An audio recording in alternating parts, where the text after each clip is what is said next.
So I had told y'all about a time where I got jumped by Crip gang members in the stairwell at Sussex One State Prison. That occurred back in 2009. It goes back to 2004 when I got locked up from the visit room when my girl got caught with drugs in there. When I went to the hole, the guy next door to me was like, yo, I heard about what happened. Same shit happened to me at Southampton. I'm gonna send you my case over there and let you see how it goes. I was like, bet.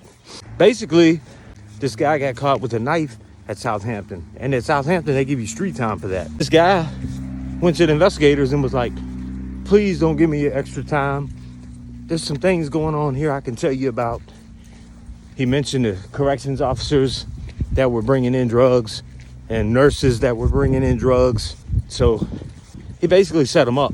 Inside the street criminal case from the Commonwealth of Virginia, there was all types of little informant notes from an Solo. There was a guy named Solo on the yard at Nottoway. So I asked him about him. He was like, yeah, that's why I'm in the hole. Cause he's here. We can't be around each other. He put a street case on me. The guy that got caught with a knife, his friend was Solo. And they did this together. Years later, I ended up at Sussex One State Prison, where they had put me in a cell with a high-ranking blood gang member named Pablo. We were in the cell for a while. I got comfortable with him. He was talking smack about a dude out in the pod named Solo. I was like, you know what, man? I was like, I'm gonna tell you something, man. But I know how the gang members work. You gotta have it in black and white, or they're gonna do something to you. But I told him, I said, don't say nothing about it, dude. I'm gonna get this guy's name and his number that has a street case.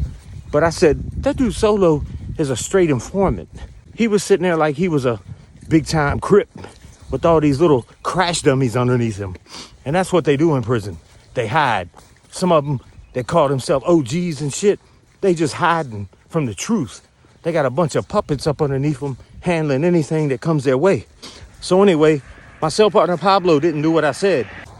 He went out there and spoke on it. So basically, this guy Solo got all his little Crip homies to jump me in the stairway just to get me out the way before I got that evidence to prove that he was a snitch. So he had me jumped in the stairway and we went to the hole and I got transferred because it was 4 of them and 1 of me. So he got what he wanted. But I'll tell you what, while I was in the hole, the investigator came to me. He said, Mike, are you putting hits out on people from back here in the hole? I was like, what you talking about, man? I'm not no gang member. Don't put no hits out on people.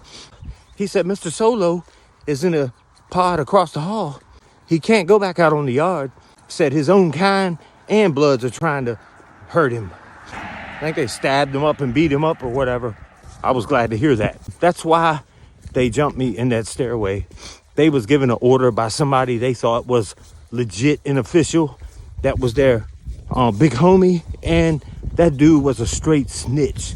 And I did prove it eventually. And that's why that guy couldn't walk the yard ever again.